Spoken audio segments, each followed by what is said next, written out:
do understand that there are no winners within this particular story, but I find it necessary to review it. At about 2:30 a.m., This is recent. 28-year-old Ashley Long and a 36-year-old man named William Kistler left a bar on Main Street in downtown Dallas. Based on the video surveillance, it appears as though William started moving toward Kendrick with the gun in his possession, but William did not point the gun at Kendrick. At this point, Kendrick pointed his weapon at William and Ashley, who were standing right next to each other, and fired 8 times. Ashley was struck once in the right part of her chest and once in her right hip. Guys, for today's story, we will travel down to Texas. And before we get started, do understand that there are no winners within this particular story, but I find it necessary to review it because it reminds us that we are all responsible for the decisions that we are making and the consequences of those decisions. Now, the story involves 3 people, none of which made great decisions, but one of which involved the losing of her life. Now, that woman that lost her life was about to become married, but for some reason was out in the streets with the bad boy. Doing what? Who knows? But her fiance wasn't there, so draw your own conclusions. But this bad boy was actively drunk, having her hold his pistol while also being a felon that obviously you can't have a pistol as a felon, but this drunk guy was looking for a fight and he found it. And the conclusion of that fight ended in the loss of the life of the young lady who was a fiance who was holding the burner for this man. Guys, we must get extremely active on this situation. I actually have news stories for you as the story is currently developing. But first, I want to go over to YouTuber Dr. Todd Grande, who's a dope lawyer in these streets, as he breaks down the situation and gives you the analysis. Without further ado. Hello, this is Dr. Grande. Today I will analyze the case of Ashley Long. First, I'll look at the background of this case, move to the timeline of the crime, then offer my analysis. Ashley Long was born on June 3, 1996, and was raised in Houston, Texas. In 2019, she graduated from the University of Houston with a bachelor's degree in business administration. She worked as a real estate agent. Ashley was romantically involved with a man named Jacob, who she had met in high school. At some point, the couple became engaged. Now moving to the timeline of the crime. On Saturday, April 5, 2025, at about 2:30 a.m., This is recent. 28-year-old Ashley Long and a 36-year-old man named William Kistler left a bar on Main Street in downtown Dallas. Evidently, Ashley was in Dallas on a networking trip. Based on surveillance video, it appears as though William was involved in some type of argument with someone else on the street. Ashley wanted William to disengage. She simply wanted to leave the area, but William appeared to be determined to prolong the confrontation. He crossed Main Street to continue the argument before he and Ashley started walking east on Main Street. As they were crossing from the south side of Main Street to the north side, William brushed his hand along the passenger side of a Mercedes sedan that was passing by them. The Mercedes came to a sudden stop, presumably in response to the contact William made with the vehicle. At this point, William could be seen frantically reaching into Ashley's purse in an apparent effort to retrieve his firearm. It was a semi-automatic pistol chambered in .40 caliber S&W. It's not clear why Ashley was carrying William's gun, but the reason may have been related to William being a convicted felon. He was not allowed to possess a firearm. 7 seconds after the Mercedes stopped, as William was still trying to get his pistol, a 34-year-old passenger named Kendrick Finch exited. A firearm could be seen in his right hand. His weapon was a semi-automatic pistol chambered in 9mm Luger. Kendrick kept his pistol down by his side as William retrieved his own firearm from Ashley. Based on the video surveillance, it appears as though William started moving toward Kendrick with the gun in his possession, but William did not point the gun at Kendrick. At this point, Kendrick pointed his weapon at William and Ashley, who were standing right next to each other, and fired 8 times. Ashley was struck once in the right part of her chest and once in her right hip. She was taken to Baylor University Medical Center, where she was pronounced dead at 3:04 a.m. William was struck one time in his lower left leg and survived the shooting. Wow. As Kendrick was firing, William fired 3 rounds from his pistol. Kendrick was not struck during the shooting. Yeah, he was drunk. William Kistler was arrested and charged with unlawful possession of a firearm by a felon. Kendrick Finch fled the scene. He called the police a few hours later and admitted to being the shooter. However, he did not turn himself into the police until April 18, almost 2 weeks later. Kendrick was charged with murder. On May 13, 2025, he was released after posting a $500,000 bond. At the time I'm making this video, Kendrick is working his way through the legal system. Before I give you guys some of my thoughts, I wanted to show you the official arrest, or when he turned himself in. Now remember, he admitted to it a couple of hours later and then didn't turn himself in for 2 weeks later. So this is that turn in right here. Let's go. I'm all right.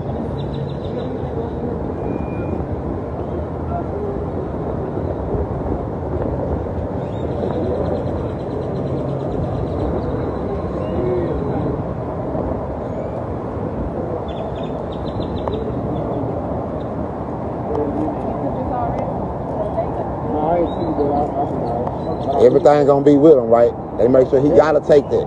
He has to. And it's 3 different kinds. If he say he gotta use the restroom, he got water pills and everything. So if he say he gotta use it, he gotta use it. Who? I got it. All right. Where the friend go? He went over there. How much is that?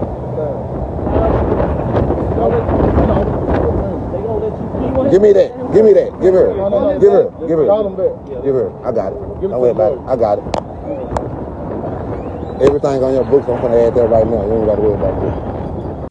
Now, he was recently released on bail after supplying the $500,000. But I had 2 initial thoughts, at least at this component of understanding of the story, is that for number one, this brother right here, if he never let his emotions get out of hand, if he never let his ego be overcome to get up out that car with the firearm in his hand, then he would not be in the type of trouble that he is right now. He would not be up for potential murder charges as what he is right now, but he allowed his emotions to get out of hand. Now, whether or not I think he's guilty, I'll let you know my thoughts a little bit later. Talk about one of the worst ways to find out that your fiance is allegedly, potentially cheating on you. Now, RIP, and I can only imagine what the family is going through right now to have this happen to someone that you loved, right? But what the hell was she doing with this piece of shit?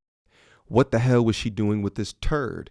For all of the ladies that are watching this content right here, are you currently hanging out with turds? Shit, for all of my dudes out here right now, do you have turds like this in your circle? Do you have someone in your crew that no matter what y'all try to do when y'all try to go out at nighttime, he's always trying to start fights with people? This is that guy right here. But I'm digressing a little bit. Finding out that your lady was with some guy like this in another state when you're there for networking is wild. Anyway, let's get back into the legal analysis. On May 13, 2025, he was released after posting a $500,000 bond. At the time I'm making this video, Kendrick is working his way through the legal system. Now moving to my analysis. Kendrick Finch maintains his innocence, and he has quite a few supporters. At a bond hearing, his attorney argued that William is the one who provoked the situation, and Kendrick acted in self-defense. The state, of course, disagrees. They believe that Kendrick introduced the weapon first and opened fire first. Therefore, they maintain that he is guilty of murder. This brings me to the question, was Kendrick guilty of murder? Let's take a look at the evidence both for and against the idea that he was guilty, starting with the inculpatory factors. When Kendrick exited the passenger side of the Mercedes sedan, he was holding a pistol in his right hand. Even though William was attempting to retrieve his pistol at this time, Kendrick was the first person to introduce the weapon into the situation. It's very important information that he got out of the car with the pistol in hand. My rule of thumb is you never take out a firearm unless you're about to use it, meaning that there is an active threat in your life and that threat needs to be neutralized. Getting out the vehicle with the pistol in your hand might be utilized by some people as scare tactics, but it could get you in a world of hurt or instigate that other person firing onto you, and then you're in a bigger situation than you anticipated. Let's go. He was the first one to display a weapon. If Kendrick displayed a pistol just because William touched the vehicle in which he was riding, then Kendrick's behavior represented a disproportionately aggressive response to William's behavior. Based on the video surveillance, it appears as though Kendrick discharged his weapon first. William never pointed his pistol at Kendrick at any point during the confrontation. Even if Kendrick believed that William was a threat, he should have known that Ashley was not. She was actively and visibly trying to defuse the situation. Kendrick ended up shooting Ashley twice, killing her, while only striking William once. Kendrick must take responsibility for where the bullets fired from his gun traveled. After the shooting, Kendrick fled from the scene.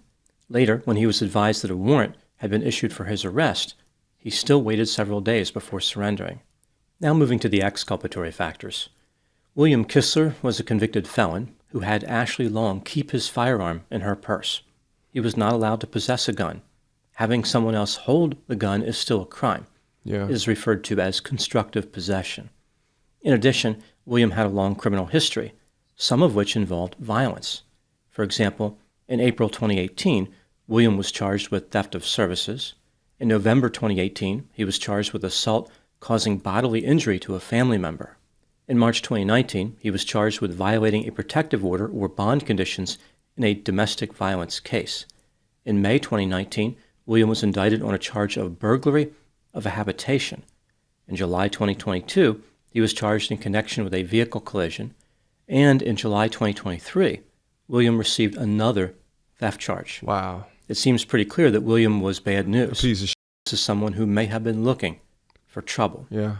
Kendrick Finch was in the lawful possession of his pistol. Okay. He had some run-ins with the law earlier in his life, including burglary and drug charges, but he had never been convicted of a felony.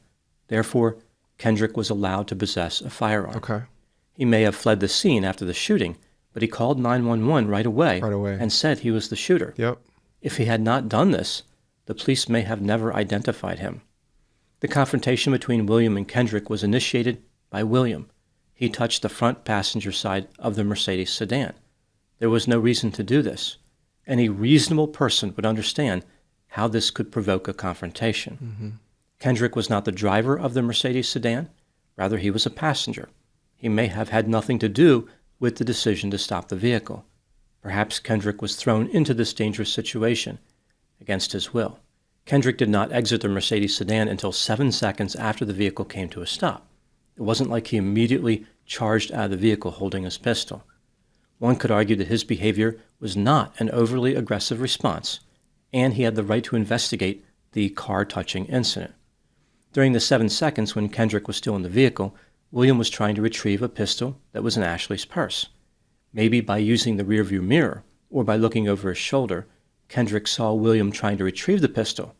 This may have been what prompted Kendrick to exit the Mercedes with a pistol in his hand. Could have been. He may have been responding to a perceived threat introduced by William.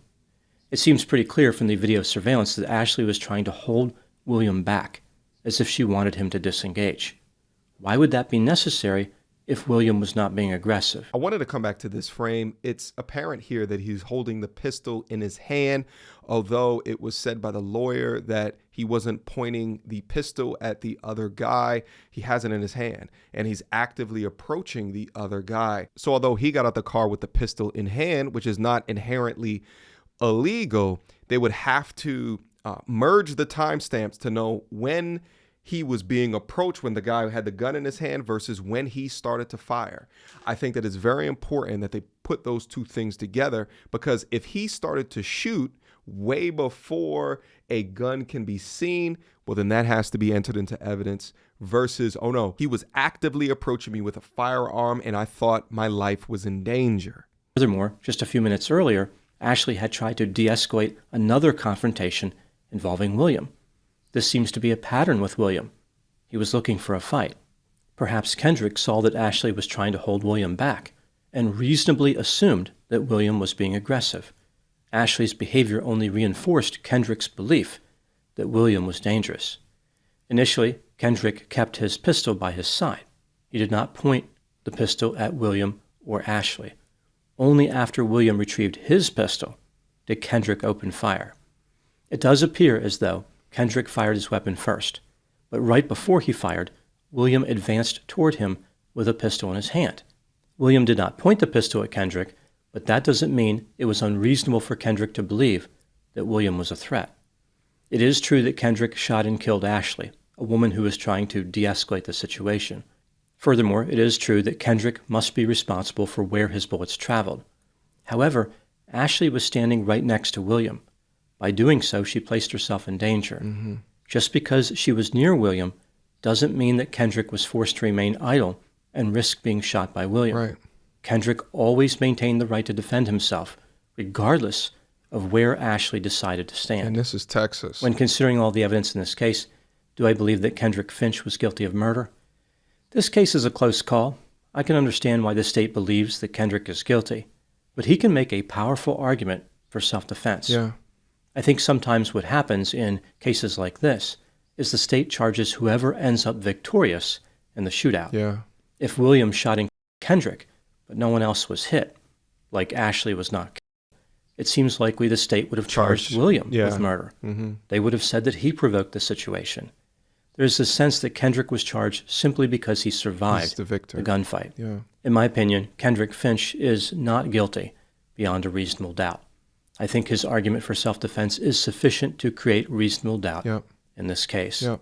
That does not mean I think Kendrick acted wisely. No. He did not. No. It was extremely foolish for him to ever get out of the Mercedes. What's also going to reflect positively on the defendant's side is that, yes, Texas is a stand your ground state, so he did not have an active duty to retreat in that situation. And I agree with Todd here. I think that there is enough information when you look at the totality of events and the sequence of events to point towards not guilty. Now, the family obviously doesn't think so. We're going to go over the family statements here in a second. However, he did not break the law by exiting the vehicle, and he was standing in a place he was legally allowed to be when William moved toward him holding a pistol. Moving to the next question, what do I think happened in this case? This is just a theory, my opinion. William Kistler was a troublemaker who illegally owned a firearm and made sure it was within reach while visiting a bar and while walking on the street. Ashley was engaged to another man, but for some reason she was out with William at 2:30 a.m. on a Saturday.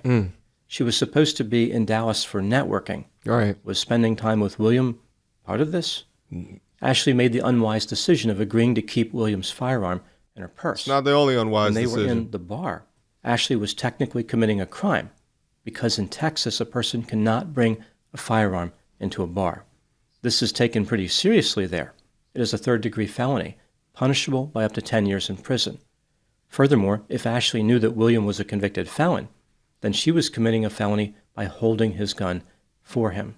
By choosing to commit one or two felonies that night, Ashley placed herself in unnecessary danger. Furthermore, she was with a man who was looking for trouble. William argued with someone on the street before deliberately provoking the occupants of the Mercedes by touching the vehicle. As soon as the Mercedes stopped, William reached into Ashley's purse to get his gun. He had little reason to believe that his life was in danger at this point. His intent was to be threatening. Kendrick decided to exit the Mercedes when remaining in the vehicle was a much better idea. He had his pistol in his right hand by his side. He may have done this because of William's threatening behavior, or Kendrick may have been trying to be a tough guy. When William approached Kendrick holding a pistol, Kendrick fired in self-defense. His intended target was William, but he also struck Ashley. Kendrick fled the scene because William was still an active threat, or he did so to escape responsibility. There is no way to know for certain. Either way, he did call 911 and identify himself as the shooter. Due to William's aggressive behavior, reasonable doubt was created in this case.